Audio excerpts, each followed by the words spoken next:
Hello, sir. Hi. How you doing, Hi, man? Vincent. Cheers.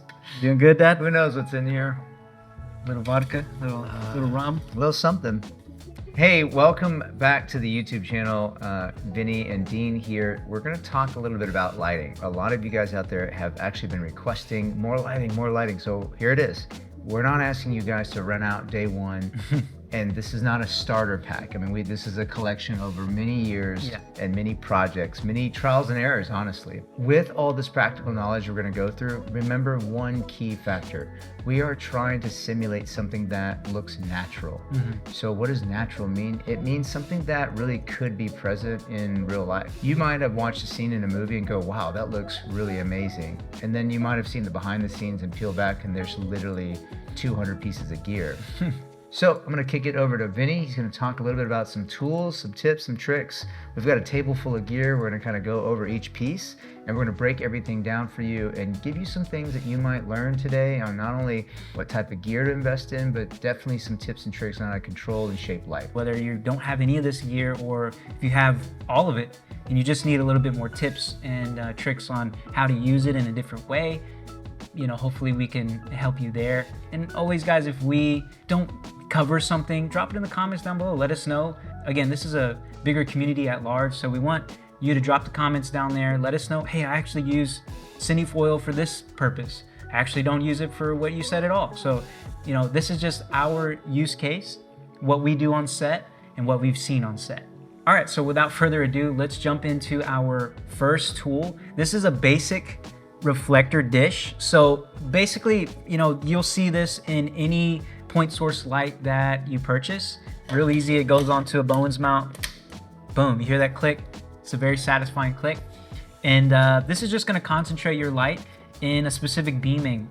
So you can buy these in larger sizes. They have a longer reflector dish. They have, you know, medium reflector dishes. So they're really, really handy to have. And I feel like these are they're the most basic and they're the most easiest to use. You can literally, like I just demonstrated, put it on and click it, and you have some pretty good basic control of your light spread. So the drawbacks of these reflectors is if you want a little bit more control of your light spread, it can get a little bulky. Like if you have just a regular car, you're traveling and you put your gear in, this can almost take up a whole seat if you have that large reflector dish. The basic reflector gives you like a, I don't know, 45-degree angle, so not a ton of control. When would you want to use this thing? When do you like to use it? Best case scenario for those is quick run and gun setups. If you are short on time or you kind of don't have the resources or the manpower to set up different modifiers, I would set that up, and maybe you're doing an easy, quick and dirty bounce off the ceiling, or you're doing a quick and dirty bounce. Anything quick and dirty that doesn't require a ton of control, the reflector is your best friend. It's easy and simple, and it doesn't cost you very much if you need to buy one of those, and it usually comes with a point source light when you buy it. The next piece is our Fresnel lens here. So they come in smaller sizes. This is the large f10 Fresnel lens made by Aperture. It's made for the 600D and up, the 1200D as well. Essentially what this does, it's literally like 4 or 5 of these reflector dishes in one tool. Basically this works like your camera lens. Like on photo lenses, you'll see the barrel move in and out. So this does the same thing. When you're zooming the Fresnel lens in, it starts to tighten the beam angle of your light. So this helps a lot when you are trying to get a little bit more precise with your bounces or your spread of light, and you want to kind of shoot this through a window and you got some haze, you can see the light rays, you'll see a really nice tight beam angle. At a minimum, what the Fresnel lens does, if you don't really want to tighten the beam angle, is it enhances the output of your light. Due to some of the reflections in here and the way the Fresnel lenses are built, is anytime you slap it on your 600D or any kind of point source light, it's gonna enhance the max output of that light. So if you are thinking of, man, I need more power, I need more light output, maybe don't look for the next light yet. Maybe look for the modifier that gives you more efficiency and max output of the light you already have. It's a great tool to have if you are always looking to pass light through maybe not just one layer diffusion. We typically will shoot with a book light at any time we can, because the book light just really looks super soft and it's really, really buttery, and we love that look. So sometimes even in situations, a 600D by itself is not quite enough. You put the Fresnel on there and it intensifies the output. It also controls the beam of, maybe say if we're pushing it through a 4x4 book light setup, that's a quick, fast setup, or even if we're setting it up to a bigger 6x or an 8x book light setup, you're able to not have to reach for a bigger light source, which sometimes can be more bulky and harder to manage. Or even worse, having two lights, and now you're dealing with two lights bouncing through a source, and then that's a whole nother ball game of things you have to be considering. So we love the Fresnel because it can give us a super soft look, because it allows the current light that we have to intensify. And I love that tip about not jumping to get the next big light. If you're really talking about the price difference between a 600 to a 1200D, it's more than double. So that is not gonna set you back more than double of your 600. I'd say this was $200. Yeah, so just for a very small fee. And like Vinny said, you can get the Fresnels in different sizes for different lights. So you can get a Fresnel for 200, a 300, a 100, and you can really max out, if you're a single user, your current light setup just by getting that tool. I absolutely love the Fresnel Lens, so I'm gonna have to give it a solid 10 out of 10. Okay, so the next piece of gear that we're gonna be talking about that is a very common tool in the filmmaking industry are barn doors. So if you can see right here on our little hobo light, cute little light here, you see little baby barn doors. We have bigger barn doors for our 600D that work very well with the Fresnel lens. So if you want a really, really precise control of your light, maybe you're doing a bounce off the ceiling and you are wanting it to not hit certain areas of your scene, or if you want it to not hit your camera lens, then you can use barn doors. So barn doors are very handy, and I would say very, very easy to use. On a scale of 1 to 10, I would say the barn doors would be somewhere around an 8 because of the usability, the efficiency, and the ease of use. You can just slap it on your light really easy. Super cheap, super affordable. I remember a shoot where I literally think we used a cardboard box and just, again, remember these tools are created because somebody somewhere thought of something to do where, hey, if I just put my hand here, those are clever tools. They fold up really neat, and you literally can slip it into the same bag your lights are in. 20 to 50 bucks, no problem. I would have to give the barn doors a solid 9 out of 10. Only because we don't necessarily use them on every project. So that's the barn doors. Our next lighting tool, the spotlight. One of my favorites.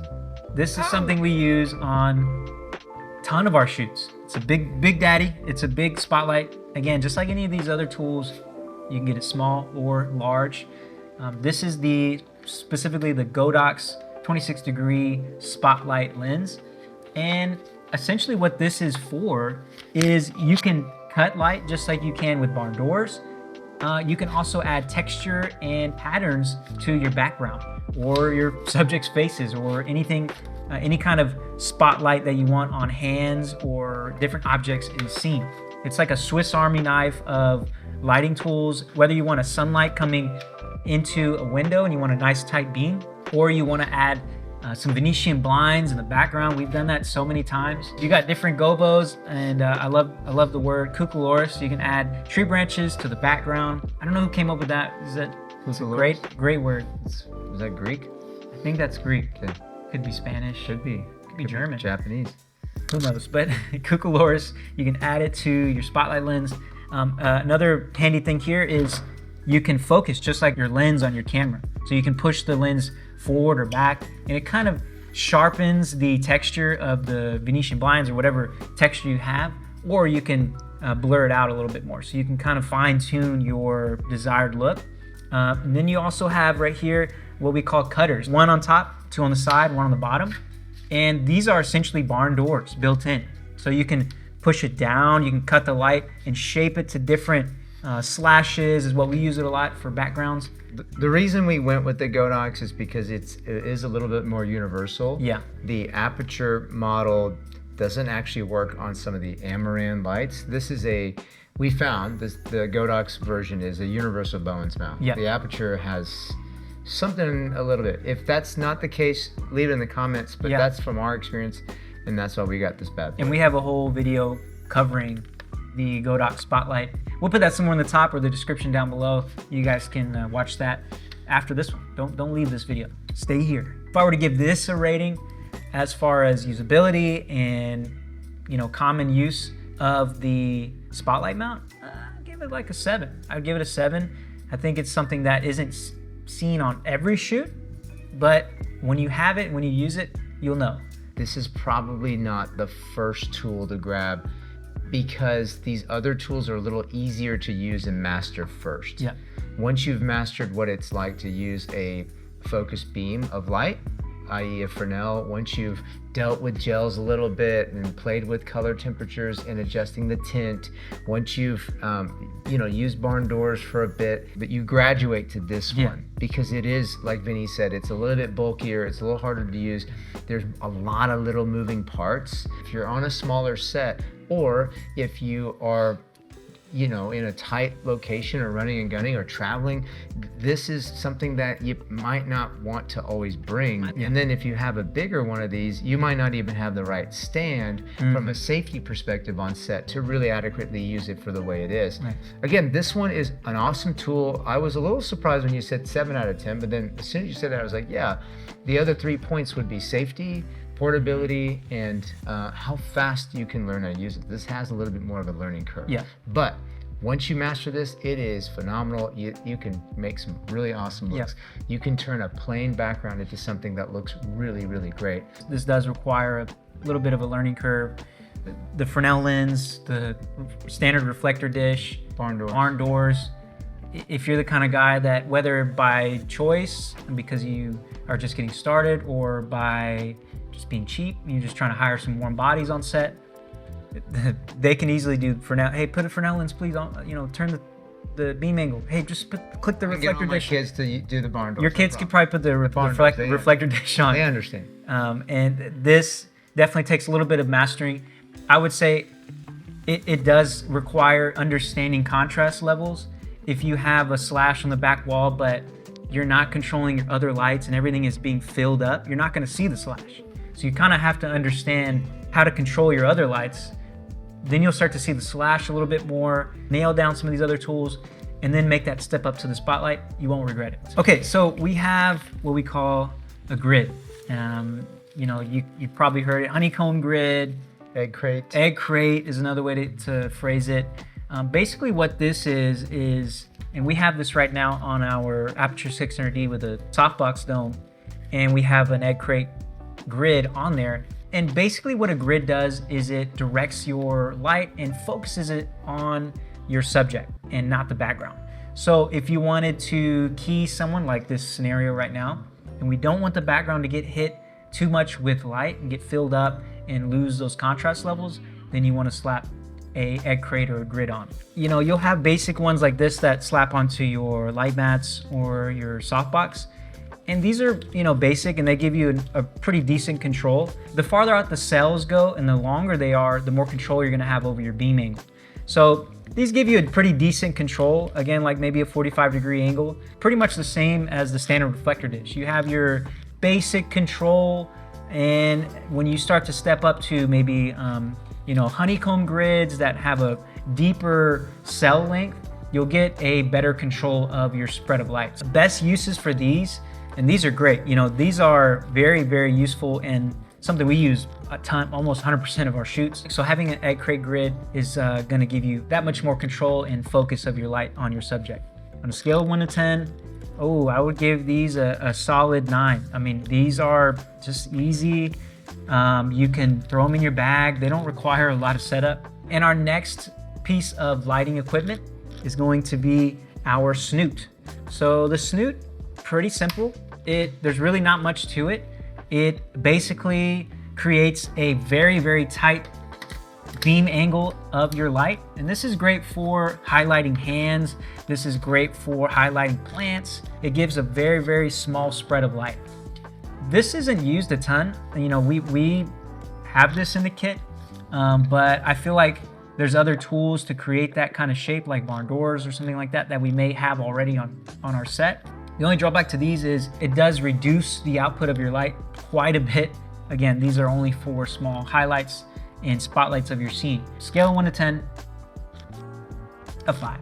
5? I'd give it a 5. It's just, it's not something that you see on everyday shoots, but if you have it and it's in your kit and it plays one specific, maybe it's a little hat, dunce cap. a dunce cap, and maybe if you cover the bottom, maybe you can drink from it. You could do that. It also has a little grid. Yeah. So there's a honeycomb grid in there, so you can control that even more.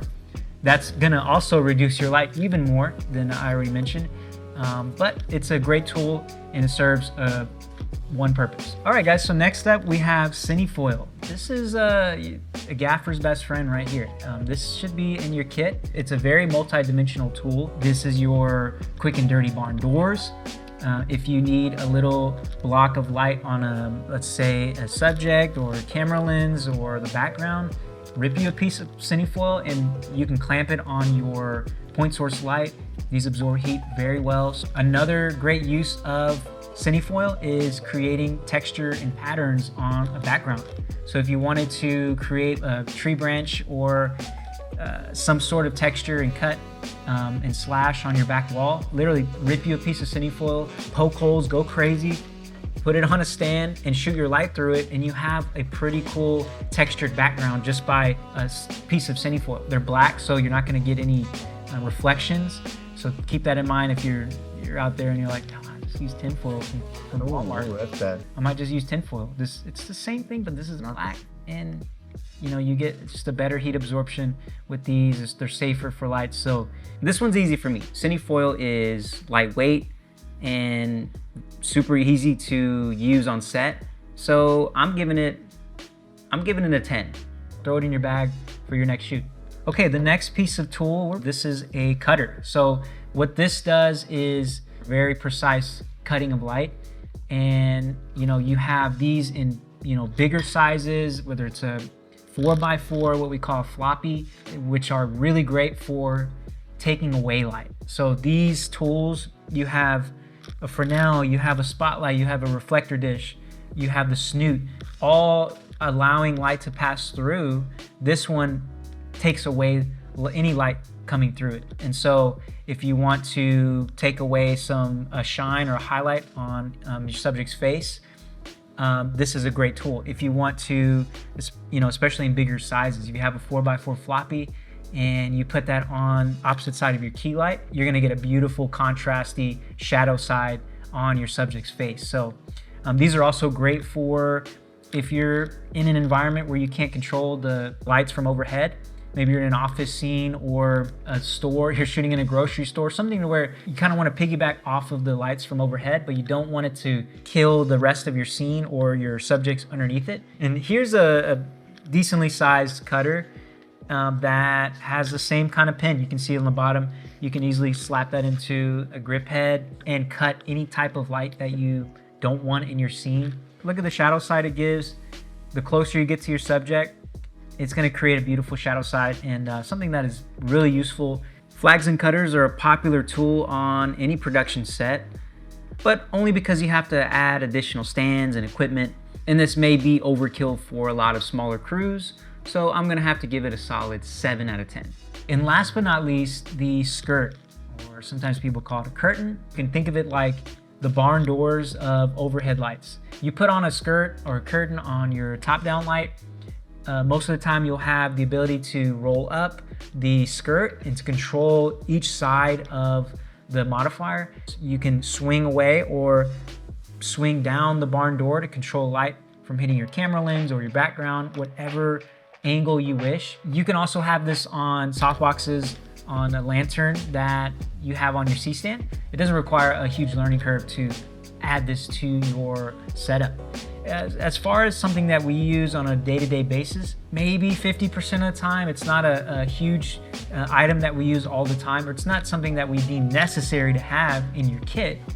But again, just like some of these nitty-gritty lighting tools that we have on the table, it's just that next, that 5% or even that speed on set when you are, you know, constantly wanting to block light from hitting your background or certain objects or your subjects.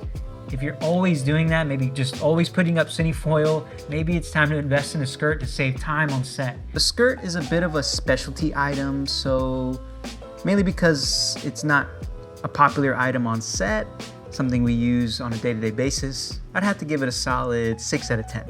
Guys, that wraps up our journey of all these different lighting tools. Hopefully you guys were able to pick up some tips and tricks, and maybe you're like on Amazon or Adorama right now and you're like adding these to the cart. I do that all the time. My wife comes by and she's like, "What are you looking at?" I'm like, "Oh, it's just camera gear, I promise." We get a little kickback, so any links that you guys click on, whether you go on that link and then venture off and start buying toilet paper, diapers for your newborn, we'll get a little kickback from that too. So no, not a, maybe, yeah, you can, yeah. Wow. If somebody clicks on a link for our grid or Fresnel Lens and they go about buying flash for their photography camera, we'll get that too. That's it, man. I mean, we went through a journey here. That's it, everybody. Thank you for watching our video about light and light modifiers. These are some things that can get you started. Again, the basic principles are all the same. The different tools just specify the needs of what you're doing. But learn lighting, learn how to control lighting, learn what lighting is. That's the most important thing, and the tools will help you achieve what you need. Common household things have always been on set, so don't be afraid to learn the principles and just apply things that you know before running out and just getting the gear. All right, like, share, and subscribe. Let us know what you want to hear next. Let us know some tips and tricks that you guys have at home. We'd love to highlight those. We'd love to share those as well. And as always, thank you for watching. We'll see you on the next one. Peace.